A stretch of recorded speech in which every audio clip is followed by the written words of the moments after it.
Here's the noise I'll be making ahead of this week's Pitch to Pod with WSL legends Nikita Triple Gigabyte Parris and Jordan Dial-Up Nobbs. All will become revealed shortly. Every week they bring you topics straight from the pitch to this podcast as we discuss the biggest talking points for the world of football, the WSL and beyond. This week, Brighton herstory, think history, but for her.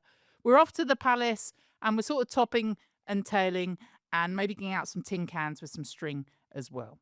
First up, though, Brighton have released their plans for what they're calling Europe's first purpose-built women's football stadium.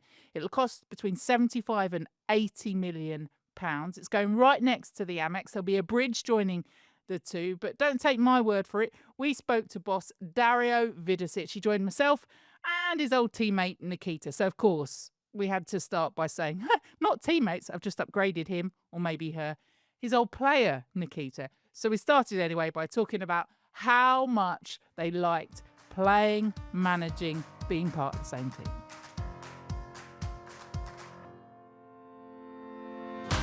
I've got Nikita on who tells me all the time he's the best coach, one of the best coaches that's ever coached me. Yeah, she charges me every time she says that's why. But is she one of the best players you've ever coached, Dario? She is, yes, definitely. Definitely is. Why? Mentality and also her quality. There you go. I mean, I haven't got you on to talk about Nikita, although it didn't take long, so that's fine. We've got you on to talk about this new stadium in the offing for Brighton. How excited are you? What's been the feeling around the team? How many of your older players have got on the phone and said, can I come back, Nikita, and play for you in like 2030 and open the stadium? Look, it is all very exciting, and it sort of just happened today. So only when I got to the announcement was the first time I saw the stadium and what it's going to look like, and it is quite surreal because like you walk there when you're at the Amex, so you know where it's going to be, you can imagine it, but it is still a little while away. So as exciting it is, there's still a lot of football to be played until we can actually relocate and move into the new home. How good's it going to be for the players, Keats? Yeah, it's massive. I think both for the players and the club in order to, the trajectory in which they want to go in terms of competing and getting to the top of the WSL. It's going to take time. Every team needs a building phase, but they've shown in performances and results that, definitely can bridge the gap and start to move forward. And it's great that now the club off the pitch are willing to, to put the girls in a stadium that they deserve. What's the thoughts on having a purpose-built stadium, which a minimum of 10,000, as opposed to just playing in the Amex, which, of course, we've seen Chelsea for next season moving their WSL games to. Arsenal are at the forefront of leading with the Emirates Stadium. Look, I think it's great because when you get to start, we're still quite young and we're building that fan base. And Keats was there last season when we had the biggest crowd of close to 8,000 when we played against United. So there's 8,000 in a 30,000+ capacity, and then there's 9,000 in a 10,000 seater. So the atmosphere and everything, it feels different, even though it's the same. So I think it's a natural progression. It's a really good progression, and I don't think it's only going to be just for the just for the first team. So there's the opportunity for maybe academy girls teams to play games there as well. So I don't believe it'll be exclusively for us. So I think it's a good, well, not good, it's a great stadium to have and help us build. And then as Tony and the board were saying, then if we do exceed the limit and we start to the demand's too high, we've got a much bigger stadium 50 meters next door that we can then move into. So it's sort of just that natural progression. And as Keith was saying, it all takes time, and just overnight build something, especially, what we would like to do and what we'd like to achieve. Arsenal is a really good starting point, but even that took time for them to get into the Emirates to average, whatever it is, 20, 30,000 plus each game. And we're hoping to follow in a similar path. Yeah, I think it's so unrealistic for teams to go from, say, a broad field of averaging up to 3,000 fans to then going into a 30,000 fan stadium, especially when there's an opportunity to have a purpose-built stadium for a women's team that now is your home. Now you can build something and fans feel connected to that. And that's what's important. Like, we're talking about Chelsea going from Kings Meadow to, Stamford Bridge. But it's very important now Chelsea get fans through the turnstiles at Stamford Bridge, because there's nothing worse than a team going to play in a main stadium, like Dario said, but only having 10,000 fans in a 40,000 fan stadium. It's better to stay at Kings Meadow and make sure that every seat is taken, the atmosphere. That's what builds the players on the pitch. And that fan base is then going to be able to go into a bigger seated stadium, like a 10,000, fill out that, and then you build from that. It's important because a Brighton and a Chelsea, the fan bases are very different, and so is the history. So you've got to build from somewhere. So I think for me, it's fantastic that you have a fan base, a purpose-built stadium for the women's team in and near, the Amex, where people feel related to in that area of Brighton, because Broadfield's in Crawley. So now they will have somewhere to go within Brighton, and I'm sure, without doubt, especially with Dario there and the style of play that he plays, I know, I felt it, I've been a part of it, they'll enjoy it, and they'll want to keep coming through the turnstiles. Yeah, I wonder what that puts, or does it put pressure on you, Dario, to create a style of football that attracts people to come and watch? Not just to be winning, but something that actually you'll enjoy watching. Not really. I think it's just naturally you always have that pressure, irrespective of how you want to play. Each match day it's important, especially at our level, to win. And we want to try do it in a certain way, but in the end, we're always judged on the results. So it is a process. Even with the stadium, it's a process. It takes time, and similar to what we're building, it's going to take time and experience and learning. But it is something. I think that's as Keats was saying, it is an experience match day. It needs to be a fun one for the players, for the atmosphere, for the fans, for everyone. So if there's a nice brand of football, and if you can have, 10,000 people, and that's coming from all four sides, and the atmosphere is fun, when you go, you want to go again. You're going to grab someone else and go, you got to experience this. You got to be a part of it.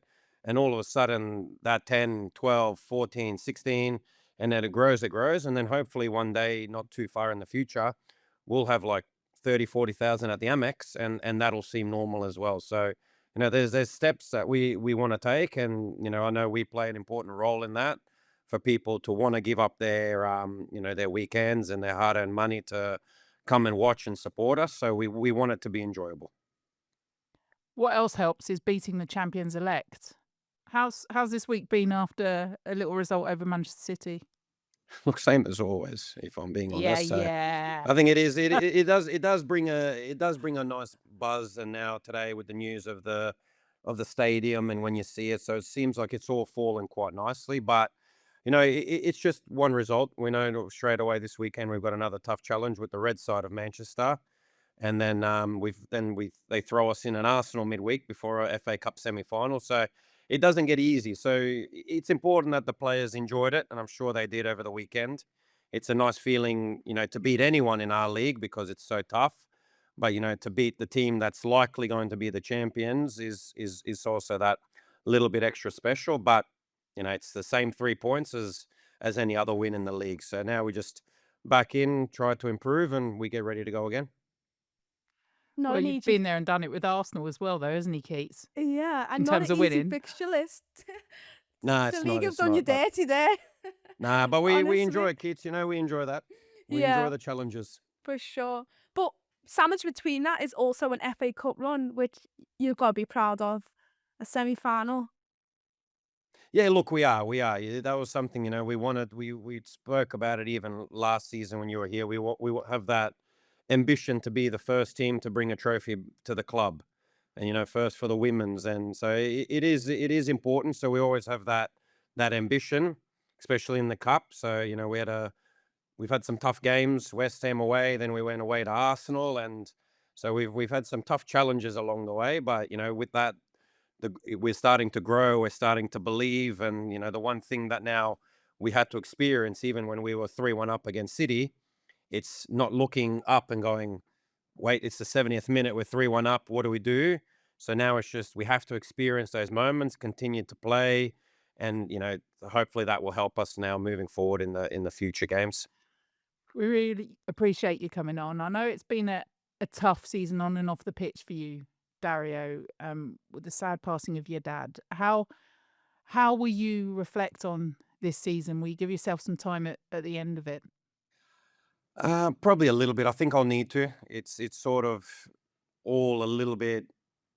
Don't know if it's just been sort of dug down and just sort of deal with it whenever it comes out. I think it is important to deal with it. It was a very tough time, and to see Dad go through what he went through was very, very hard. And I feel like whenever my brain sort of goes to it, it sort of takes me away from it quite quickly.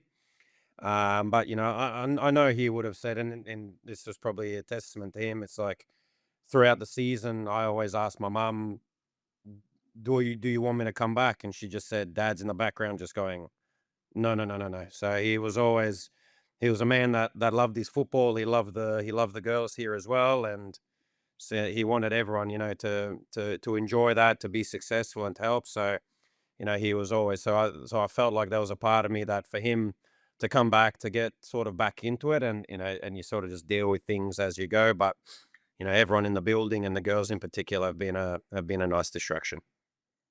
Yeah, I know, Keats, you've had some fond words, I know, privately with each other as well. You don't need to do it here, but just what it would mean to see you, Dario, and the team, Nikita, after this season, to walk out at Wembley in that final. Yeah, I want to see them there. I want to see them at Wembley in FA Cup final.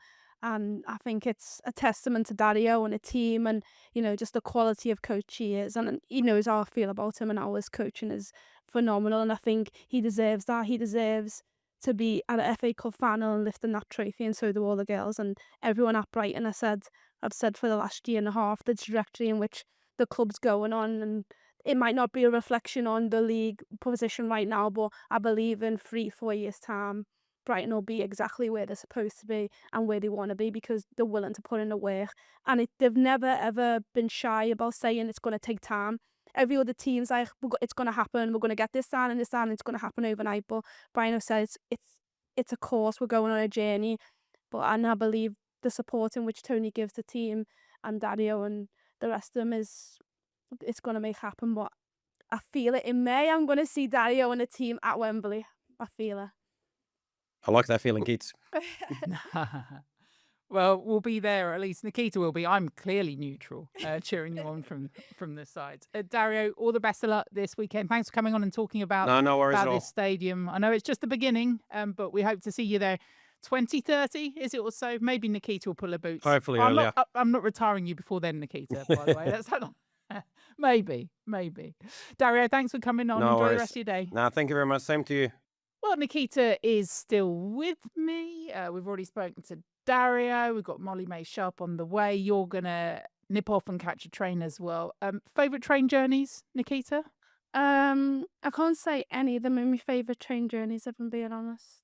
Because What? every time on a train, I never get any signal. No matter if I've got 5G, even if I had 10G, I still probably wouldn't get it. So, yeah.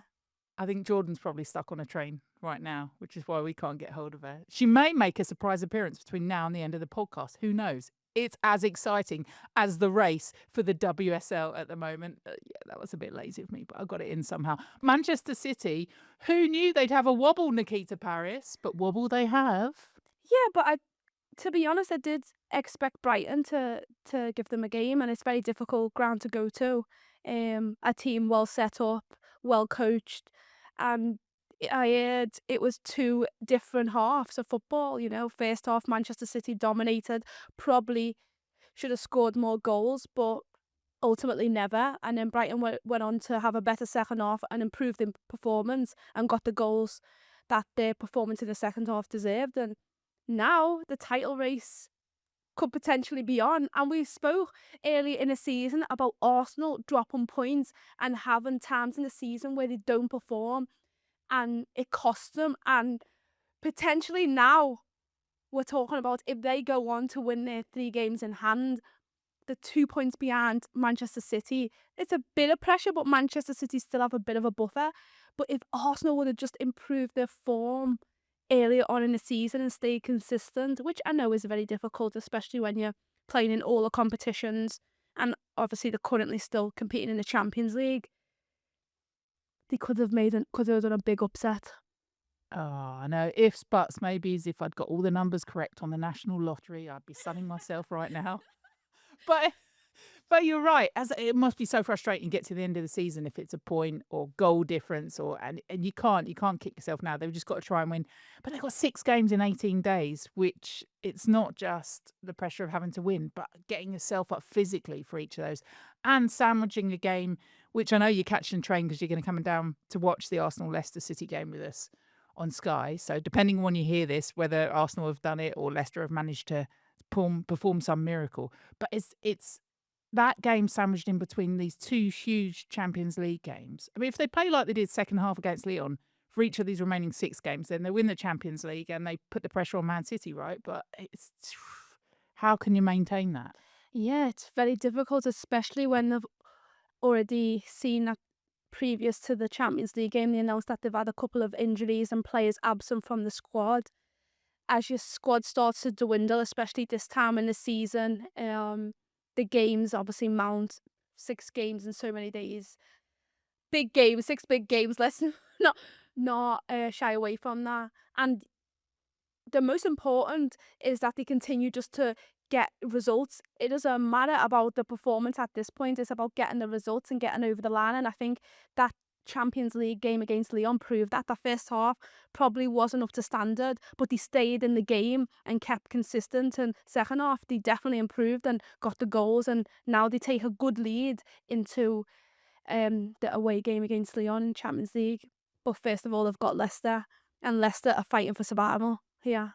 So Yeah, Leicester need maximum points, otherwise they're in that playoff. They've got that kind of second catch them if they do finish bottom of the table. We've got Molly-Mae Sharpe coming up in a bit, so we'll talk more about that. But it'll be at the home of whoever finishes third in WSL2 if Leicester can't beat Arsenal, of course. That gives an advantage, right? And coming off the back of a miserable season, you think Leicester, how they pick themselves up for that is just going to be, again, physically and mentally such pressure.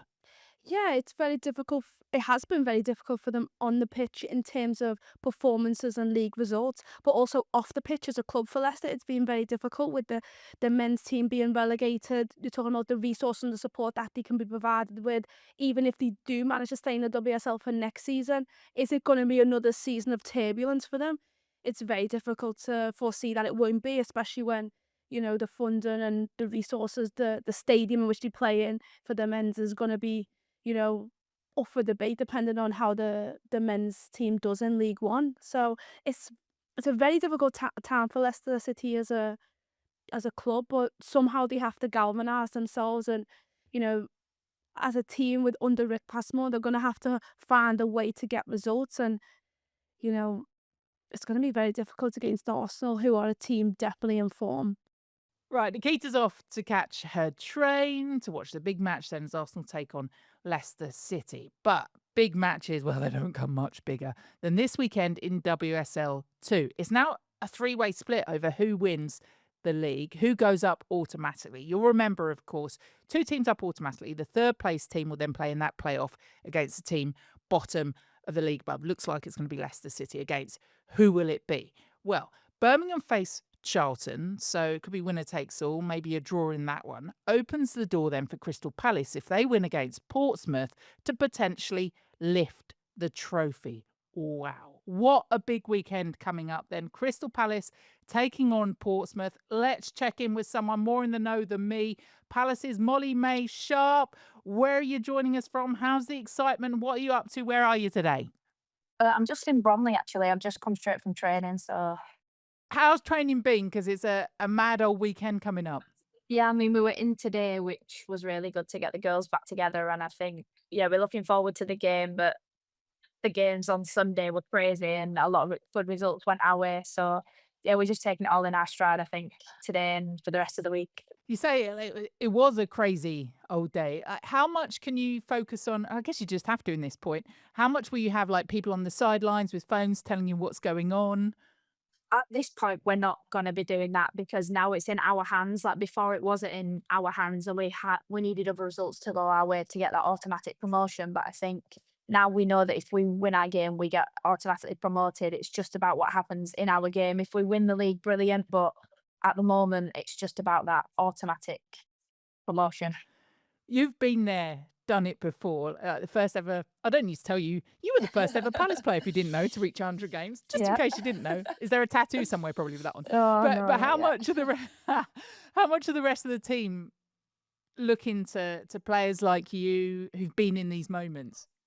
Yeah, I think we were actually speaking about it today, and I think there's only 4 or 5 of us, no, maybe like 6 of us that got promoted that year that are still at the club.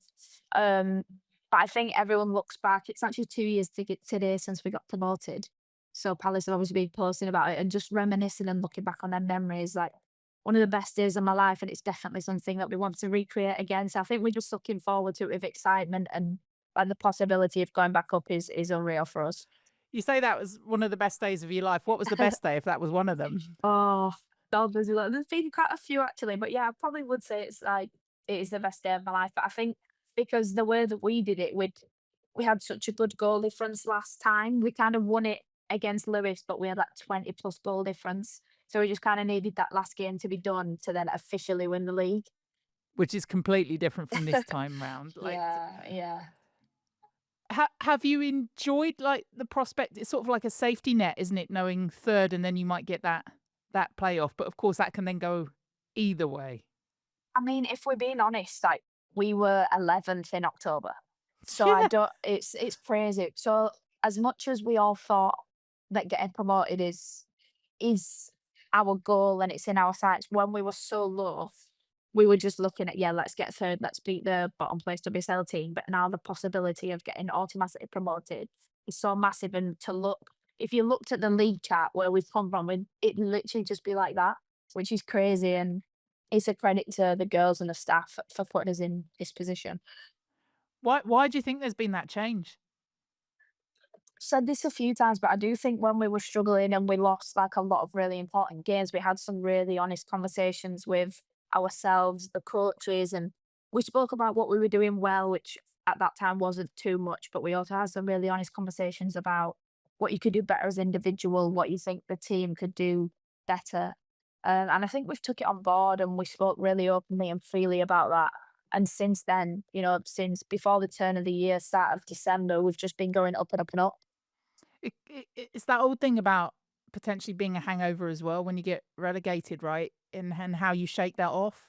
Absolutely. And I think, as much as winning's a habit, which we've shown in these past few months, like losing is a habit as well. And yeah, the hangover from the WSL, we were quite disappointed. We came in the start of the season, we've not a lot of players left. Some of the staff members left as well, which left a massive hole, but we pulled together so well. And yeah, credit to the staff and the players, 100%.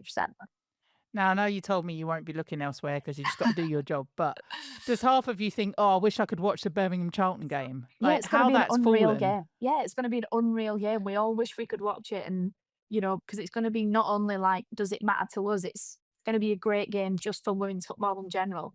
Yeah, obviously we wish we could watch it. It just happens to be that all the games on the last day are at the same time. But I'm sure somebody will have the phone out watching it at our game. And yeah. Do you go in for that whole kind of, I don't know, the psychology of it as well? Because you could be playing that ifs, buts, maybes. I've just done it with Nikita over, what happens as well with Manchester City and Arsenal, and if they'd won earlier in the season and what that would have meant. But you're playing Portsmouth, who've already been relegated. So it's I don't know what's going through their heads. It's the kind of, well, nothing. Let's just go and play a football. Sometimes that release can happen.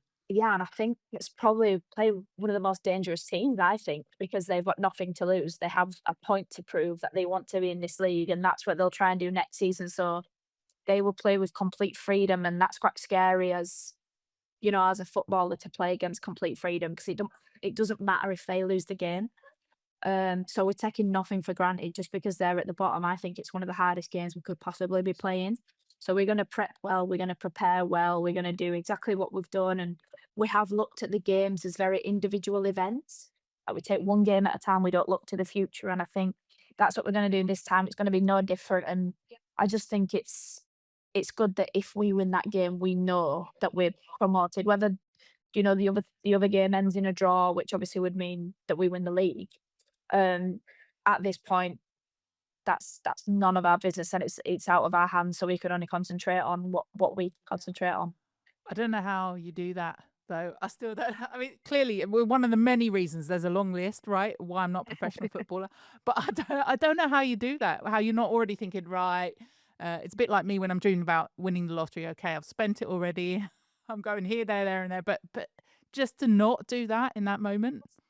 Yeah, and don't get me wrong, we've all fantasized. Like, it's been said if they draw, we win the league, and they're like, oh, wouldn't it be great to lift the trophy? Yes, it would be. But again, looking back at where we were at the start of the season, automatic promotion is unbelievable. And our goal at the start of the season was to be in that top league. Doesn't matter how we got there, whether that'd be the third place playoff, automatic promotion, or winning the league. We just want to be in that league. I mean, I loved winning the league a couple of years ago, so don't get me wrong, that would be the best case scenario. But at this point, yeah, we just have to win our game and see what happens in that other game. Are you superstitious? No, not really. I have my good. little things that I have to do, like before a game, etc. But no, Oh, go on then. I think What do you have to do? just things like putting one boot on before the other, just little things like that. But I definitely believe that, like, put something into the universe and manifest it. So, I've been saying, girls, we can win the league. Like, let's not doubt that. Even a few weeks ago, I was like, we can win it and we can get promoted. I mean, I can't obviously get involved, but I said this to Dario a bit earlier. We just said, look, I can't long for you to be in the final at Wembley because of what it would mean to you and everyone, and I can't long for you to win, clearly, because I know Jordan's somewhere nearby. But it's been a phenomenal season. Will your family be there? Have you thought about who you'll look up to in the stands? What that will mean? Yeah, my mum and stepdad will be there in the crowd. They've supported me all season, even though they're from up north. They come to pretty much every single game they can get to. So they're my two biggest supporters.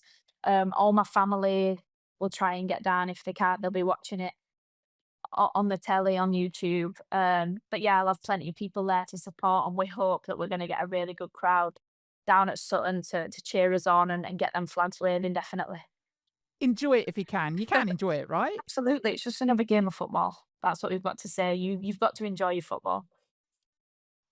Just another game. Again, that's reason number 496. While I'm not a professional footballer, enjoy that moment. I hope you can, and I look forward to, clearly with no bias attached, seeing you next season in the WSL.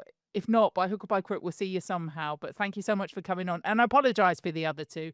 What can I say? They're just looking forward to, Nikita's looking forward to playing you on the pitch next season. And Jordan, maybe so if things don't go your way. But thank you for coming on. Thank you so much for having me. I really appreciate it. Molly-Mae Sharpe joining us. And how funny that the minute her rival at Crystal Palace hangs up, Jordan manages to get some Wi-Fi signal. Oh, you hanging out the window, fair, wasn't it? Really, I had no questions to ask her, honestly. Yeah, what does it feel like to get promotion? Yeah, I know. I didn't want to hear it. Bittersweet. Well, she was very good. I know you don't want to hear that either. But they did beat Sunderland, so she kind of puts the nail in the heart twice, doesn't she? Yeah, no, I know. To be fair, I mean, a few questions I would have asked would have been about, like, obviously working under Remy and Joe, because I've played with them and I know their knowledge, and yeah, I guess that awkward promotion question. Well, I didn't ask them about Remy and Joe, so you know what, you're fired.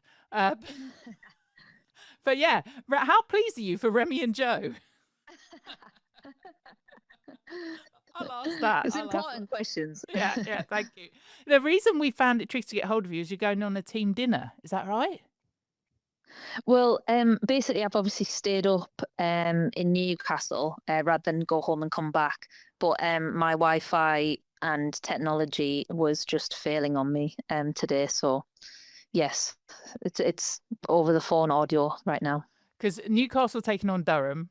I'm filling in the blanks for everyone, although everyone knows that, of course, as well. Hence why you're staying up there, which in itself is a bit of a blockbuster, isn't it? I know it's not where you'd want it to be in terms of the league, but how are you feeling going into that last one?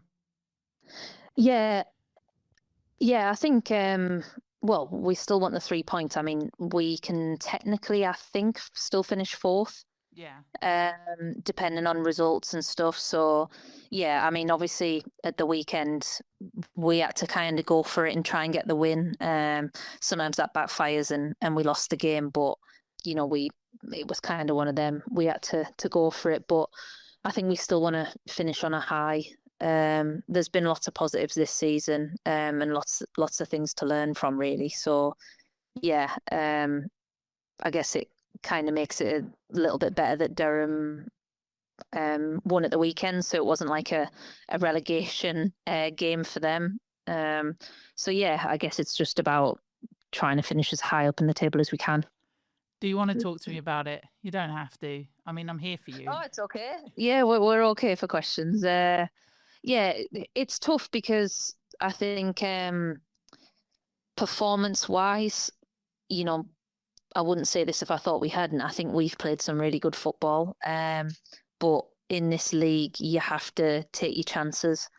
And I think, you know, that just hasn't quite gone the way we've wanted it. But yeah, it's a lot of learning things. And I think sometimes things happen for a reason. And it gives us the chance to just try and be better and stronger next season, as the cliche as it sounds. But, you know, you still want to be in the right place to then get promoted, and it just wasn't our time. You want to go and win the whole thing. That's what you want to go and do, right? Yeah, that would be more of a, you know, deserve to get up. We've learned our lessons, and yeah, I suppose it's just now taking the break after this next weekend and going from there. But lots of positives, and I guess it just shows how tough this league's been. I mean, you've seen Charlton be top of the league. They're now, I think, you know, fighting for that top 2 spot. The bottom of the table, the middle of the table, it's all changed. Teams starting off not so well and then finishing on a high. You know, it's been a lot of teams taking points off each other, and I think it probably shows if you're a consistent team. Which I know sounds kind of obvious, but in this league, that is key, because the difference of losing one game, you know, is quite big in this league. Yeah, but also consistency comes with having the same batch of players and of management. Like, you've changed stuff through the season, haven't you, as well? So that should prepare you for next season too. Yeah, and I think that's why, you know, I've always spoke so open-minded about it all. You know, the things that people don't see behind the scenes, and it's not excuses. It's just part of football, that continuity, and you know, it's just stuff. Hopefully, at the start of the season, and you know, that can kind of be a better tick box for us. Birmingham Charlton, final game of the season. Molly was just saying it. If they weren't playing, they'd love to be watching that, because who do you think, or where do you think it's going now? Birmingham Charlton or Palace? Like, it's mad.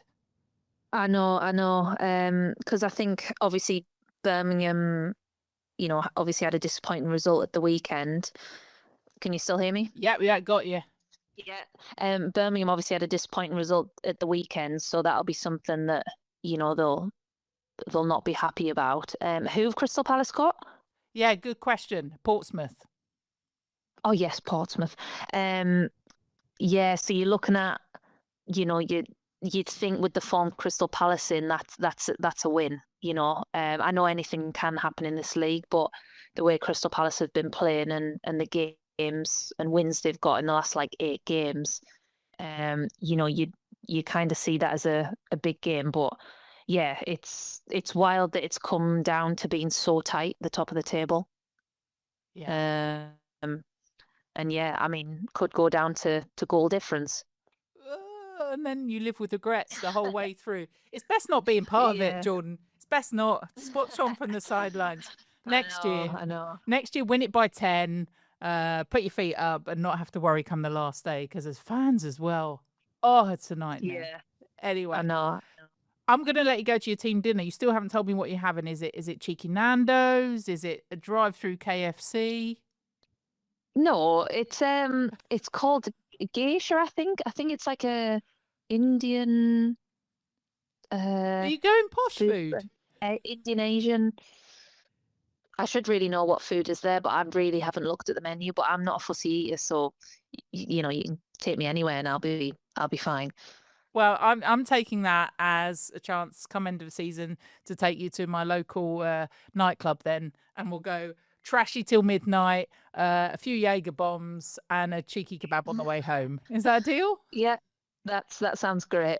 Yeah, I'm always shake in your hand on training, always in training for that. Jordan, I look forward to joining you properly via also the medium of a good internet next week. But good luck with your final Yes. game. What do you do after the final game?